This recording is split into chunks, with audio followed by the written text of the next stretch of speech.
तो कैसे हैं? हमारे पास कई बार ऐसे लोग आते हैं जो ये कहते हैं कि हम अ, अकेले नहीं रह पाते हैं, हमको कोई ना कोई चाहिए बात करने के लिए। और जब कोई नहीं मिलता है तो हमें बड़ी तकलीफ़ होती है और हमें लगता है कि हम अपना दिन कैसे पार करेंगे।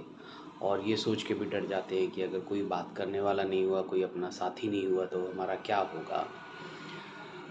ये काफ़ी लोगों के लिए प्रॉब्लम है। और इनफैक्ट कई लोग तो जिसे बोलते हैं ना, उदासी की समस्या भी इसी वजह से उनको हो जाती है कि उनको ऐसा लगता है कि उनके पास कोई बात करने वाला नहीं बचेगा या कोई नहीं है, और वो बेचारे अपने आप में उदास होते चले जाते हैं। जिन लोगों को भी इस तरह की दिक्कत होती है, उनके बारे में एक चीज़ कही जा सकती है कि कहीं न कहीं शायद वो सेल्फ सर्वाइवल के लिए या स्वतः जिसे बोलते हैं ना, अपने दिन प्रतिदिन में कार्यान्वयन के लिए, अपनी ज़िंदगी को आगे चलाने के लिए शायद ज़रूरत से ज़्यादा दूसरों के अप्रूवल पर निर्भर रहने वाले लोग हैं। और उन्होंने अपने मानस पटल में, अपने मन में, अपने अपने अंदर इस बात को शायद बहुत मजबूती से सीख लिया है, या शायद उनको सिखा दिया गया है कि आपका वजूद, आप तभी जीवित रह सकते हैं, आप तभी फंक्शनल रह सकते हैं अगर आपके पास बहुत सारे लोगों का साथ है या आपके आसपास कोई है। अ, लेकिन इसके विपरीत एक ये भी बात देखी गई है कि हम किन लोगों को फॉलो करते हैं, हम किन लोगों को एप्रिशिएट करते हैं, हम किन लोगों से सीखने की कोशिश करते हैं।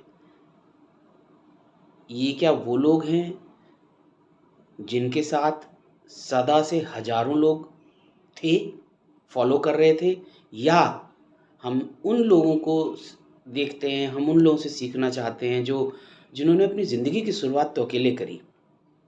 उन्होंने कभी किसी के साथ के लिए अ, आवाज़ नहीं दी, उन्होंने कभी किसी को कहा नहीं कि तुम मेरे साथ आओ, उन्होंने कभी किसी से रिक्वेस्ट नहीं किया कि प्लीज़ मेरे साथ रहो, नहीं तो मैं तो चल नहीं पाऊँगा, मैं जीवित नहीं रह पाऊँगा। और बाद में ऐसा हुआ कि जब लोगों ने देखा कि अरे ये इंसान तो अकेले चलता है, ये इंसान तो कभी किसी के लिए गिड़गिड़ाता नहीं है, अरे ये इंसान तो अपने फैसले अपने विश्वास के आधार पे लेता है। ये इस इंसान तो अपनी ज़िंदगी का दिशा खुद से निर्धारित करता है, ना कि दूसरे लोगों से पूछ-पूछ के। तो फिर बाद में लोगों को लगता है कि नहीं है, ये जो है, जो अकेला चल रहा है, जो अकेला चलता है, जो सारे काम अकेले चलता है, इसको फ़ॉलो किया जाए। सोसाइटी के वो लोग जो अकेले चलते हैं, अकेले चलना जानते हैं, अकेले चलने की कोशिश करते हैं, उन्हीं को बाद में आगे चल के सब लोग फ़ॉलो करते हैं। आप याद करिए, किसी को भी अगर याद करिए, आप विवेकानंद की बात कर लीजिए, उन्होंने कभी किसी को नहीं कहा मेरे साथ आओ। उन्होंने वो किया जो वो जानते थे कि करना सही है। रामकृष्ण परमहंस की बात करो, उन्होंने कभी किसी को नहीं कहा कि मेरे फॉलोअर बनो, मेरे को सुनो आके।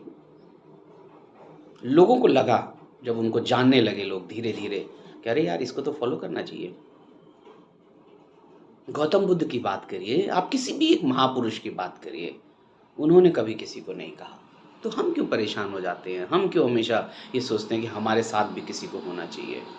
हम क्यों बेचैन होने लगते हैं कि अरे यार, मुझे कोई बात करने वाला नहीं मिल रहा? क्या हम कोशिश नहीं कर सकते अपने खुद से कुछ ऐसा करने की, जो हमारे खुद के सर्वाइवल को और इम्प्रूव करे और हमारे ऊपर ही टिका हुआ हो, ना कि दूसरों से सलाह लेके बनाया गया हो। और वास्तव में ये बात सच है कि अपने जीवन को बेहतर तरीके से जीने के लिए आपको हमेशा गिड़गिड़ाने की ज़रूरत नहीं, हमेशा रिक्वेस्ट करने की ज़रूरत नहीं, और ये डरने की तो बिल्कुल ज़रूरत नहीं है कि कल को आपके साथ कोई नहीं होगा तो आप कैसे जीवित रहोगे। लेकिन बहुत कम लोग इस बात को जान पाते हैं। आप सोचिए और बताइए।